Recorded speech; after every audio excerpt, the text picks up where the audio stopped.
오늘 신의 성품에 참여하라라고 하는 제목으로 이 시간 함께 말씀을 나누려고 합니다. 여러분, 베드로, 우리는 너무 잘 알고 있습니다. 이 베드로후서, 베드로가 쓴 서신인데요. 베드로를 흔히 혹시 이런 이야기 들어보셨습니까? 천주교 쪽에서 많이 이야기하는데 베드로가 첫 번째 교황이다, 1대 교황이다. 들어보셨어요? 안 들어보셨어요? 예, 우리는 다 진리만 듣고 사시나 본데요. 예, 천주교 쪽에서는 베드로를 일대 교황이라고 합니다. 왜 일대 교황이라고 할까요? 왜 일대 베드로를 왜 일대 교황이라고 할까? 잘 모르는 어떤 분은 저한테 청년 중에 예전에 제가 청년들을 가르칠 때 청년 중에 한 분이 하나가 이렇게 이야기를 하더라고요. 그 베드로가 예수님의 수제자니까 그러니까 초대 교황 아니냐고. 그래서 내가 그걸 무슨 말이냐고 그랬더니 거기에서 하던 이야기를 듣고 와서 그렇게 이야기를 묻는 거예요. 그래서 제가 아니다 했는데 천주교에서 초대 교황이라고 베드로를 하는 이유가 다른 데 있는 게 아니고요. 가이사랴 빌립보에서 예수님 앞에 베드로가 신앙을 고백했잖아요. 주는 그리스도시요 살아계신 하나님의 아들입니다라고 이렇게 고백했을 때 예수님이 이 반석 위에 내 교회를 세우겠다라고 하셨습니다. 근데 그 반석이 뭐냐라는 겁니다. 반석이 뭘까요? 이 반석 위에 내가 교회를 세우겠다 그랬어요. 그 반석이 뭘까요? 반석이 바로 예수 그리스도입니다. 예수님을 가리키는 건데 천주교에서는 그 반석을 베드로라고 생각하는 겁니다. 왜? 베드로의 이름이 돌멩이이기 때문에. 근데 반석과 돌멩이는 다른데 분명히 그래서 그러면 이게 우리가 조금 더 봐준다고 생각하면 베드로가 아니고요. 베드로의 신앙 고백, 그 고백 위에 내 교회를 세우겠다라고 하는 것으로 우리가 좀 더 그렇게도 봐줄 수는 있습니다. 예수님 위에 교회가 세워지는 건데, 근데 이것을 우리가 좀 더 넓게 봤을 때는 그 신앙의 고백, 그래 그 고백의 위에 교회를 세우겠다라고 하는 것으로 봐줄 수는 있습니다. 그런데 베드로는 아닙니다. 그러니까 베드로가 교황이다라고 하는 것은 잘못된 생각이고요, 잘못된 주장이고요. 베드로는 예수님의 신실한 제자였던 줄로 믿습니다. 예수님의 제자였고 베드로는 참 어떻게 보면 초대교회 믿음의 수장이었습니다. 초대교회의 믿음의 수장으로서 그는 리더십도 있었고 또 패기도 있었고 참 하지만 어떻게 보면 바울과는 좀 다른 그러한 모습으로 보이지고 초대교회는 그래도 바울이 제일 많은 영향력을 미친 그러한 사람으로 그러한 사도로 우리가 볼 수 있을 겁니다. 근데 바울과 베드로는 참 달랐습니다. 바울은 교회를 개척하고 또 그렇게 해서 교회가 없는 곳에 가서 교회를 세우는 복음이 들어가지 않은 그 지역에 들어가서 복음을 전하는 바로 그런 일을 펼친 것이 이 바울입니다. 그러니까 우리가 보통 이야기는 이렇게 합니다. 바울은 개척 교회를 하시는 그런 개척자의 그러한 투철한 개척할 수 있는 이런 사람이 바로 바울이다 이렇게 말하고요. 베드로는 이미 세워진 교회, 그 교회를 통합적으로 하나로 묶어가는 이러한 사역들을 감당했습니다. 그러니까 전체 교회의 어쩌면 일반적인 교회의 목회자들의 어떤 이런 모습을 갖춘 게 베드로다라고 이렇게 말할 수 있습니다. 그래서 베드로가 쓴 이 서신서, 베드로전서, 베드로후서는 어떤 교회의 특별한 이슈 때문에 이 편지를 쓴 게 아니고 교회 전체적인 성도들 그 시대를 어떻게 살아가야 하는지 지금 그 시대 속에서 그리스도인은 어떻게 살아가야 하는가라고 하는 이런 사실들을 다루고 있는 것이 바로 베드로 전서와 후서의 이야기입니다. 그러니까 신앙생활에서 우리가 일반적인 원리들을 이야기해 주는 것이 바로 베드로가 쓴 이 편지, 이 서신서에서 나오는 그러한 내용입니다. 오늘 베드로는 우리가 읽지 않았지만 13절을 보면요, 내가 이 장막에 있을 동안에 라고 이렇게 말하면서 이 장막에 있을 동안에 내가 너희를 일깨워 생각나게 함이 옳은 줄로 여기노니 라고 하면서 이 편지를 쓰고 있는 이유를 밝히고 있는 겁니다. 이 장막이 있다는 것은 육신의 몸에 거하고 있을 때라고는 의미죠. 그러니까 이 베드로가 지금 이제 내가 머지않아 이제 이 육신의 장막을 떠날 날이 나에게 가까이 왔다라는 것을 알고 그런 가운데서 내가 주님 품으로 가기 전에 내가 너희들을 일깨워 주겠다라고 하는 겁니다. 이 일깨워 주겠다는 것은 너희에게 생각나게 해 주겠다, 또는 한편으로 너희에게 정신 차리게 해 주겠다, 아니면 너희에게 필요한 교훈을 주겠다라고 하는 이런 의미로 우리가 받아들일 수 있습니다. 그러니까 베드로가 죽음을 앞에 두고 유언적인 성격을 가지고 쓴 서신서가 이 베드로후서다라고 하는 것을 우리가 볼 수 있습니다. 이 당시의 환경이 어땠느냐? 그때의 생활, 그때의 환경이 어떠한데 오늘 이렇게 말하고 있는가라는 것을 우리가 생각해 보면 특별히 고난과 핍박이 있었던 그러한 시대는 아니었습니다.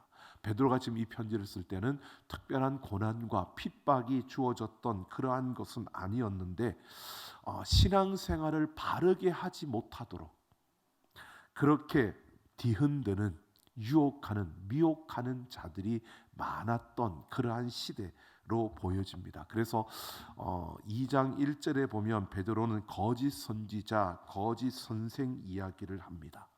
이것은 이단들을 가르치는 건데요. 이것은 교사인 척 하는데 그 입에서 나오는 말이, 거룩한 척 하는데 그 입에서 나오는 말이 거짓을 말하는, 잘못된 것을 말하는, 이러한 것을 말하는 겁니다. 여러분, 우리에게 지금 우리 시대로 말하면 이런 것입니다.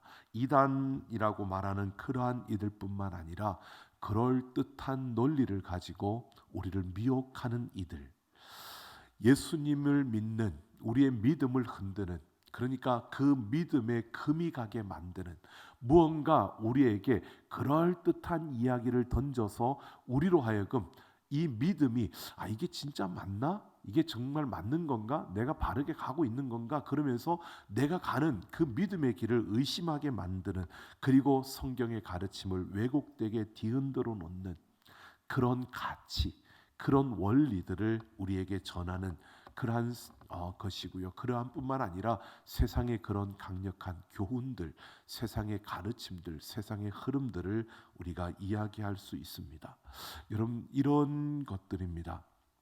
여러분, 참 우리가 인권이 중심이 되고 사람이 중심이 되어져가는 시대의 흐름을 따라가다 보니까 참 많이들 이야기를 합니다. 정말 인격을 존중해야 된다. 맞습니다. 그런데 그 인격을 너무 존중하는 것을 강조하다 보니까 사람이 중심이 되어 버립니다. 그러니까 사람이 중심이 되고 인권이 중심이 되니까 결국 뭐가 되냐면 내 개인이 굉장히 중요한 존재로, 그래서 개인의 자유와 개인의 것을 지켜주기 위한 이러한 법들이, 그러한 것이 굉장히 존중되어지는, 그래서 물론 맞습니다. 다수가 아무리 힘이 강해도 소수를 우리가 존중해야 되는 건 맞습니다. 그런데 그것이 잘못된 것인데 마치 그것이 맞는 것처럼 그렇게 세상은 다 인정하며 가는, 그러니까 점점 포괄적이 되어져 가는데 그 포괄이 어쩌면 잘못된 것도 그 안에서 같이 함께 뒹굴어서 여러분 뭐가 잘못된지를 우리는 제대로 알지 못하는 그런 시대로 우리가 점점 가고 있는 겁니다. 여러분, 개방 그리고 인격 그리고 인권, 이러한 것들을 막 이야기하다 보니까 자유를 이야기하다 보니까 이제는 정말 이런 것이 너무 자연스러워진 이러한 모습을 보게 되는 겁니다. 여러분, 우리가 하나님이 이 세상을 창조하신 줄로 믿습니다. 여러분, 제가 이 말씀을 준비해놓고 쭉 있었는데 지금 우리 주일학교 초등 1, 2부가 창조 세계에 대한 이런 부분을 본다 그런 그 들으면서 문득 그 생각이 들었습니다. 진화론. 근데 요즘요, 여러분 혹시 저는 그 인터넷이나 이런 문서들을 좀 이렇게 보고 또 그리고 지금 현재 뉴스들이나 이런 것들을 인터넷으로 좀 이렇게 자주 보고 있는데 보다 보면 가끔씩 깜짝깜짝 놀랄 때가 있습니다. 왜냐하면 요즘 진화라는 말을 너무 잘 씁니다. 자주 씁니다. 젊은 세대들이 이 진화라는 말을 참 많이 씁니다. 여러분, 진화론을 이야기하는 건 아닌데 그들이 그렇게 사용하는 겁니다. 말을 여러분, 그것이 발전 또는 개선 이러한 의미로 쓰여지는 것 그들이 그렇게 씁니다. 압니다. 근데 여러분 그 진화라는 말이 발전과 또는 개선이라는 의미가 아닌데 이것이 마치 그와 똑같은 동의어로 지금 사용되어지는 세상의 흐름입니다. 젊은이들이 그렇게 사용하고 있습니다. 근데 아무런 비판 없이 아무런 생각 없이 모두가 그 발전이라는 의미로 쓰는 거야. 그거 그냥 개선되는 이런 의미로 쓰는 거야. 진화. 우리 계속 진화되어 가는 거잖아. 이렇게 막 쉽게 이야기를 하는 거예요. 근데 여러분 생각해 보십시오. 이게 세상의 흐름입니다. 근데 우리가 자꾸 그 진화라는 그 소리를 단어를 계속 듣게 되면 어떻게 될까요? 우리 안에요. 이 진화가 굉장히 친근해지고 친숙해집니다. 그러면서요. 우리가 세상은 진화된 게 아니고 창조된 겁니다. 근데 이게 흔들리게 된다는 거예요. 이걸 흔들어 놓는 겁니다. 이게 세상의 풍조입니다. 지금 세상이 이렇게 흘러가고 있습니다.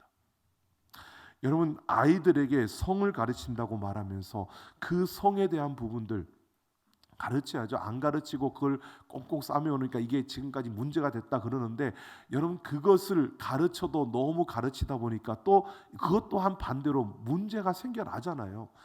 여러분 이 땅에서 사람들이 행하는 것을 가지고 선한 것은 없습니다. 다 문제가 따르기 때문입니다. 근데 어느 정도까지 하느냐라고 하는 건데 세상은 지금 계속해서요 우리로 하여금 하나님의 말씀 이 진리에 서지 못하도록 계속 흔들어 가고 있는 이러한 환경, 이런 세상이 되어져 가고 있다는 겁니다.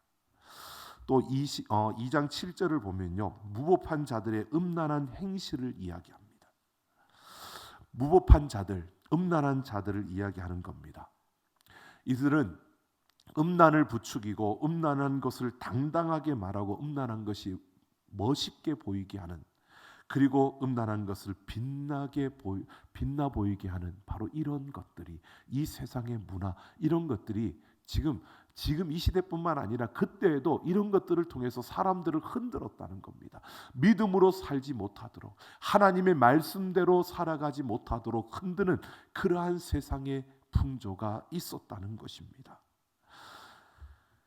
그렇게 우리의 몸이 의의 병기가 되어져야 하는데 불의의 병기로 쓰일 수 있도록 호기심을 자극하고, 그렇게 자극하며 그런 자극들을 통해서 사람들로 하여금 그 본능에 따라 움직이게 만들어가는 이러한 세상의 문화들이요, 이러한 세상의 것들이 바로 지금 그 시대에 있었다는 것이고요. 그리고 3장 3절을 보면 말세에 조롱하는 자들이 와서 자기 정욕을 따라 행한다라고 합니다.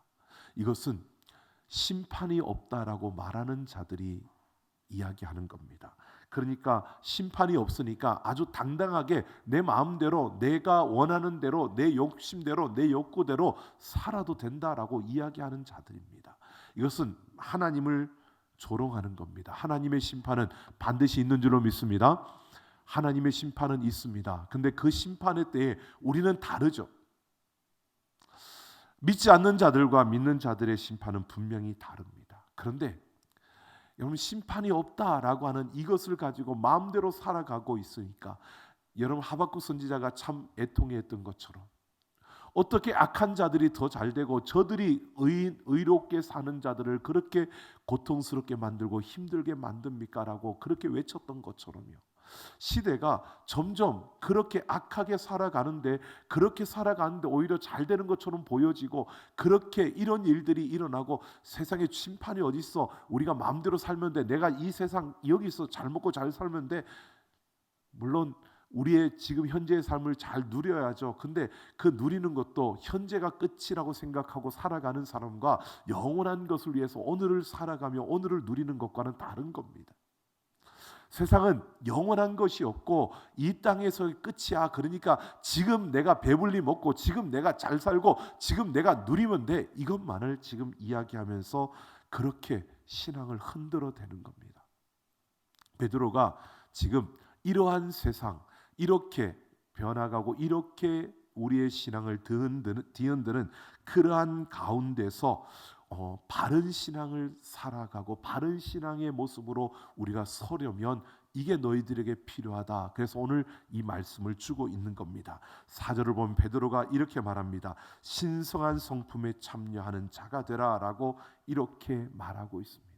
신성한 성품, 거룩한 성품이라고 말할 수도 있고요, 신의 성품이라고 말할 수 있는 겁니다. 신의 성품에, 그래서 우리가 신의 성품에 참여해야 된다라고 하는 건데요, 우리가 이런 세상 속에서 흔들리지 않으려면, 우리가 바로 서서 가려면, 하나님의 자녀다운 모습으로 서려면 신의 성품에 참여하는 자가 되어야 한다라고 말하는 겁니다. 자, 그러면 신의 성품 무엇일까? 성경적으로 보면 이런 겁니다. 하나님이 인간을 만드실 때 하나님의 형상을 따라 만드셨습니다. 즉 하나님의 기본적인 그 성품을 인간에게 주신 겁니다. 그러니까 하나님의 성품이 있는데 그 하나님의 성품 중에 하나님의 고유의 성품이 있고요, 하나님만이 가질 수 있는 성품이 있고, 우리에게 인간을 만드시고 인간에 넣어주신 하나님의 형상을 불어 넣어주신, 그러니까 우리와 함께 공유하고 있는 하나님의 성품이 있습니다. 그러니까 하나님의 성품을 둘로 우리가 나눴을 때 하나님 본연, 그러니까 하나님 고유의 성품이 있고, 그리고 우리와 함께 공유하고 있는 이 하나님 형상대로 지음받은 우리가 공유하고 있는 이 공유한 성품이 있습니다.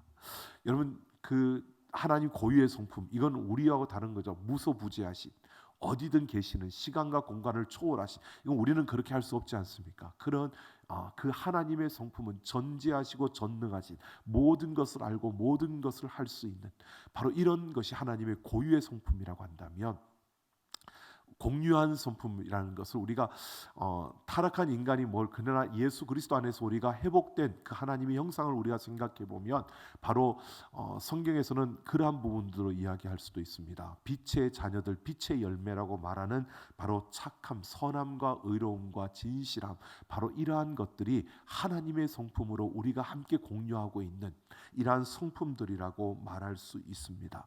바로 이러한 신의 성품에 참여하라라고 하는 것은요, 우리가 바로 우리가 범접할 수 없는 하나님의 고유의 성품을 말하는 게 아니고, 하나님이 우리에게 공유해 주신 그 공유의 성품, 바로 하나님의 형상, 우리의 죄로 말미암아 잃어버렸던 그 하나님의 형상, 예수 그리스도 안에서 회복되었지만 그러나 아직 완성되지 않고 예수님이 다시 오실 그때에 우리에게 완성되어질 그 하나님의 성품을 말하는 겁니다. 이 신성한 성품에 참여하라는 겁니다. 이 말은 그 하나님의 형상을 회복해가는 그러한 삶의 모습으로, 그런 삶을 살면 너희가 이 세대 속에서도 흔들리지 않을 수 있다라고 말하고 있는 겁니다.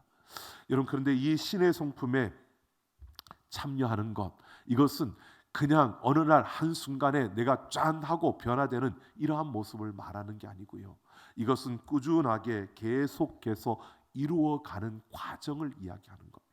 주님 오시는 그날까지 우리는 이 신의 성품에 참여하며 이 신의 성품으로 하나님의 형상을 회복하는 이 과정을 우리가 걸어가고 있는 겁니다. 그래서 오늘 말씀에 보면 5절부터 보면 이 성품이 이루어져가는 과정을 8가지로 말해주고 있습니다. 신의 성품에 참여하는 이 과정을 8가지로 말하는데요, 자, 우리가 아는 것입니다. 함께 해보겠습니다. 같이 함께 5절 같이 다시 한번 읽어보겠습니다. 시작. 그러므로 너희가 더욱 힘써 너희 믿음의 덕을, 덕의 지식을, 지식의 절제를, 절제의 인내를, 인내의 경건을, 경건의 형제 우애를, 형제 우애의 사랑을 더하라. 자, 8가지. 자, 성경 읽었으니까 그냥 저를 보시고 한번 해볼까요? 믿음에 뭘 더하죠? 덕을. 덕에 뭘 더하죠? 지식. 지식의 절제를, 절제의 인내를, 인내의 경건을, 경건의 형제 우애를, 형제 우애의 사랑을. 대단히 머리 좋으십니다. 자, 이걸 하나하나 설명하려는 게 아니고요, 이걸 보십시오. 이 과정이라고 했습니다. 근데 시작이 믿음입니다. 시작이 믿음인데 믿음의 덕이 더해지는 겁니다. 그런데 하나가 끝나면 그 위에 더해지는 게 아니고 이 과정이라 그랬잖아요. 그러니까 믿음으로 시작하는데 믿음이 시작할 때 믿음 안에 하나의 씨앗, 하나의 원소가 들어 있는데 그게 믿음에 어떤 씨앗이 들어 있느냐? 바로 그 지식의 씨앗이 들어 있다는 겁니다. 그러니까 믿음이 생겨나서 믿음으로 시작하는데 그 믿음이 자라날 때 그 안에서 지식이 자라나게 되고요. 그리고 지식에서 절제가 자라나게 되고요. 그리고 그 절제에서 인내가 자라나게 되고요. 그 인내에서 여러분 우리가 뭐죠? 경건이 자라나고요. 경건에서 형제 우애에서 사랑이 자라나는 겁니다. 그러니까 하나가 끝나면 그 다음 단계로 계단을 올라가는 게 아니라 이것이 서로 연결되어져서 믿음에서 지식이 자라나고 그러면서 지식에서 또 여러분 그 절제가 자라나는 겁니다. 그러니까 여러분 우리가 생각해 보면 이런 겁니다. 믿음이 있다고 하는데 믿음에서 그냥 믿음이 있다라고 하는 게 아니라 믿음이 있으면 거기에서 지식이 자라나게 되고요. 지식에서는 지식이 있으면 절제가 자라나는 거고요. 그 절제가 있으면 그 가운데 인내가 자라나는 거고요. 인내가 있으면 경건이 자라나고요. 이게 쭉 이어서 이렇게 성장과 성숙을 이루어 가게 되어 있다는 것을 말해주고 있는 겁니다. 그러니까 이런 부분이 그냥 신의 성품에 참여하라라고 하는 것은 여기에 이런 성숙의 과정에 우리가 들어서서 이 성숙의 과정을 우리가 밟아가야 한다는 겁니다.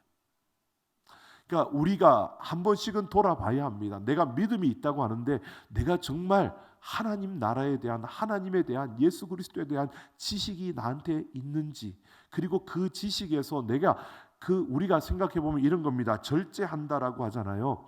우리가 보통 절제를 이야기할 때 내가 절제한다. 근데 내 의지로 내 힘으로 절제하는 게 아니고 절제가 어디서 나온다고요? 지식에서요.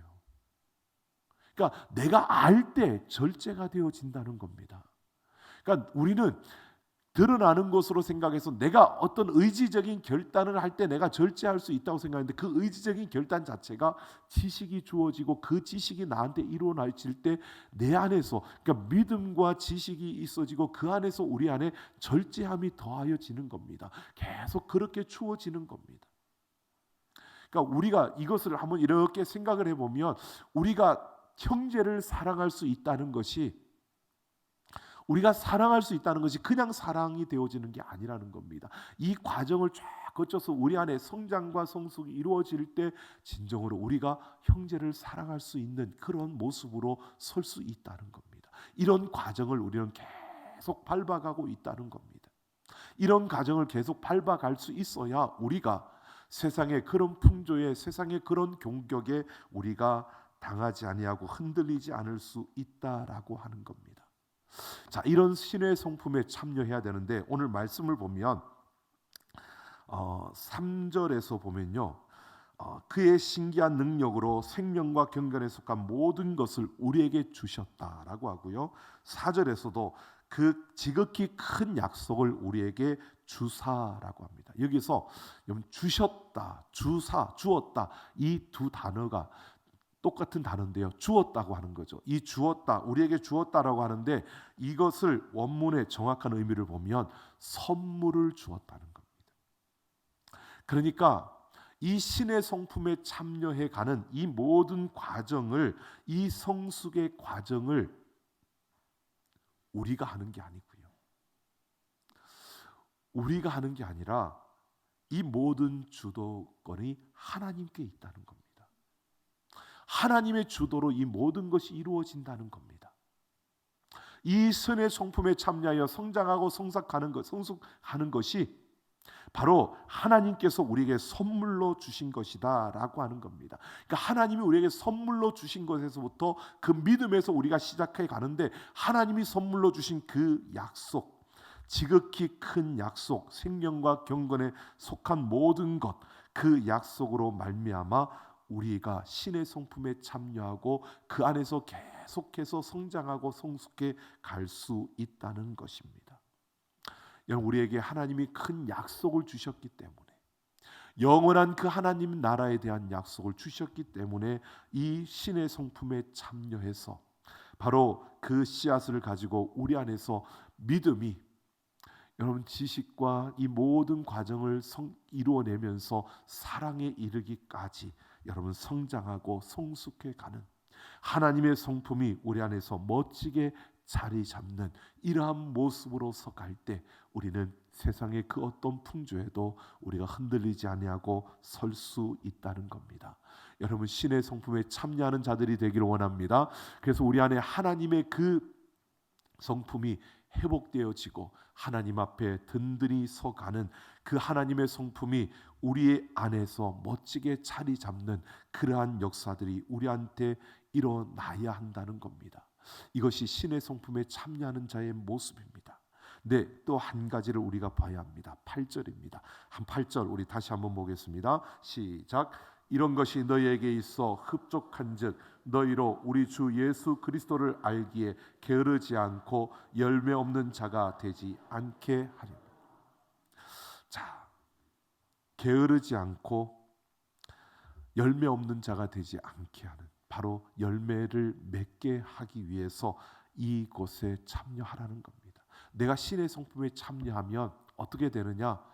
게을러지지 않는다는 겁니다. 신의 성품에 참여하기 시작하면 하나님을 알게 되고 그 알게 되는 그 가운데서 게을러지지 않는다는 겁니다. 그만큼 하나님을 아는 지식이 늘어나고 내 성품이 하나님의 성품을 닮아가고 그러면 그럴수록 우리는 게을러지지 않고요. 점점 더 열심을 내게 되고 점점 더 열정을 가지게 되고 점점 더 우리가 헌신하는 그런 자리로 달려간다는 겁니다. 그래서 당연히 그 가운데 열매가 맺게 된다는 것입니다. 여러분 오늘 우리는 분명히 보아야 합니다. 우리가 여러분 오랜 동안 신앙생활 하다 보니까 지쳤다, 힘들다, 좀 쉬고 싶다 이렇게 말씀하시는 분들이 가끔씩 있습니다. 그럴 때마다 가끔씩 저는 그렇게 봅니다. 그렇게 그 이야기를 듣고 나면 그 다음 날 꼭 그분을 위해서 기도합니다. 그렇다고 제 앞에서 계속 그런 이야기 하시면 안 됩니다. 왜? 그거는 지금 게을러져 가는 한 모습이기 때문입니다. 결코 정상적인 그러한 모습이 아니기 때문입니다. 내가 정상적인 건요, 육신의 몸은 피곤할지라도 내 영은 기뻐 즐거워서 하나님을 아는 것이, 하나님을 알아가는 것이, 하나님을 만나는 것이, 하나님의 그 놀라운 일들을 경험해 가는 것이 여러분 기대가 되고 막 뭔가 내 안에 그 활력이 솟아야 되는데 그런 부분이 줄어들고 있다면 여러분 우리가 지금 봐야 합니다. 조금 우리 자신들의 모습을 봐야 되는데요. 오늘 9절에 이렇게 말하지 않습니까? 저희들이 이런 것이 없는 자는 맹인이라 멀리 보지 못하고 그의 옛죄가 깨끗하게 된 것을 잊었느니라. 그러니까 이렇게 게을러지지 않고 열매를 맺는 이런 삶을 살아가는 자는 신의 성품에 참여하면서 점점 성화되고 성숙해가는 자된 길을 걸어가고 있는 건데, 그렇지 못한 자는 뭐라고요? 옛 죄가 깨끗하게 된 것을 잊었다. 이미 죄를 사함을 받은 건 사실이에요. 내가 구원받지 못한 자녀가 된다 이런 게 아니에요.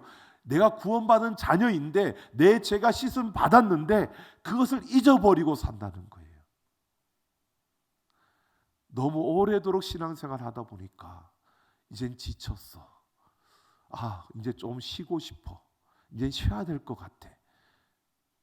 이런 말을 하면 될까요, 안 될까요? 계속 했으니까 주여 어떡할까? 이게 지금 여러분 우리가 내 모습 속에서 여러분 우리의 육신은 자꾸 쇠약해져 갈 수밖에 없지 않습니까?